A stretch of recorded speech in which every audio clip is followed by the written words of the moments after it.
भारत के एक छोटे से गांव में एक ऐसी झोपड़ी थी जिसे लोग भूतिया झोपड़ी कहते थे। यह झोपड़ी गांव के बाहरी हिस्से में एक घने जंगल के पास स्थित थी। कहा जाता था कि जो भी उस झोपड़ी में रात बिताने गया वह कभी वापस नहीं लौटा।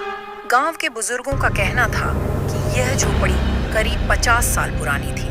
पहले यहाँ एक परिवार रहता था, लेकिन एक रात झोपड़ी में आग लग गई और पूरा परिवार जलकर मर गया। तब से यह झोपड़ी वीरान पड़ी थी। लोगों का मानना था कि उस परिवार की आत्माएं अब भी वहां भटक रही हैं। गांव के बच्चों और युवाओं में इस झोपड़ी को लेकर काफी डर था। कई बार कुछ साहसी युवक वहां गए, लेकिन या तो वे पूरी रात झोपड़ी में टिक नहीं पाए या फिर डर कर भाग आए।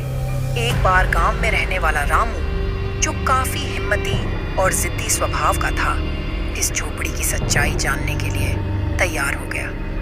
रामू को भूत प्रेत जैसी बातों पर यकीन नहीं था। उसने गांव वालों को चिढ़ाते हुए कहा, यह सब बकवास है। मैं वहां जाऊंगा और सुबह ठीक ठाक लौट आऊंगा। गांव के बुजुर्गों ने रामू को रोकने की बहुत कोशिश की, लेकिन वह नहीं माना। उसने अपनी तैयारी की, एक लाठी, टॉर्च और कुछ खाने पीने का सामान लेकर रात को झोपड़ी की ओर निकल पड़ा। जैसे ही रामू झोपड़ी के पास पहुंचा, उसे अजीब सी ठंड महसूस हुई। वह घबराया नहीं और झोपड़ी का दरवाजा खोला। अंदर का नजारा डरावना था। मकड़ी के जाले हर तरफ लटके हुए थे और झोपड़ी से अजीब सी सड़ांध आ रही थी। लेकिन रामू ने अपना हौसला बनाए रखा और झोपड़ी के एक कोने में बैठ गया। रात के 12 बजे के करीब उसे ऐसा लगा जैसे कोई उसके पास खड़ा हो। उसने टॉर्च की रोशनी में देखा, लेकिन वहां कोई नहीं था। अचानक एक जोर की हंसी गूंजी जो उसके रोंगटे खड़े कर गई। वह समझ गया कि यहाँ कुछ तो गड़बड़ है। रामू ने देखा कि झोपड़ी का दरवाजा खुद खुल और बंद हो रहा था। उसे ऐसा लगा जैसे किसी ने उसके कंधे पर हाथ रखा हो। जब उसने पलट कर देखा तो वहां एक औरत खड़ी थी जिसकी आंखें लाल और चेहरा जला हुआ था। रामू के हाथ पांव सुन्न हो गए। वह चीखने ही वाला था कि वह औरत गायब हो गई।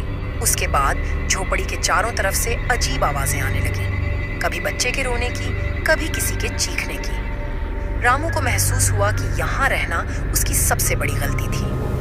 रात जैसे तैसे बीत गई। सुबह की पहली किरण के साथ रामू झोपड़ी से बाहर निकला।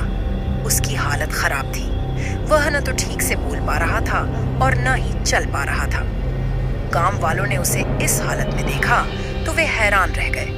रामू ने बाद में बताया कि झोपड़ी में एक भयानक आत्मा रहती है जो वहां आने वाले हर इंसान को परेशान करती है।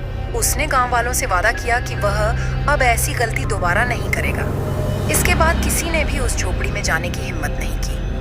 गांव वालों ने झोपड़ी के पास एक छोटा मंदिर बना दिया और वहां नियमित पूजा अर्चना करने लगे। धीरे धीरे उस झोपड़ी का डर खत्म हो गया, लेकिन गांव के लोग आज भी उस रात की कहानी सुनाते हैं। यह कहानी हमें सिखाती है कि कभी-कभी हमारे बुजुर्गों की बातों पर ध्यान देना चाहिए। अज्ञात चीजों के साथ छेड़छाड़ करना खतरनाक हो सकता है। अगर अभी तक रिया स्टोरी चैनल को सब्सक्राइब नहीं किए हैं तो सब्सक्राइब जरूर कर लें।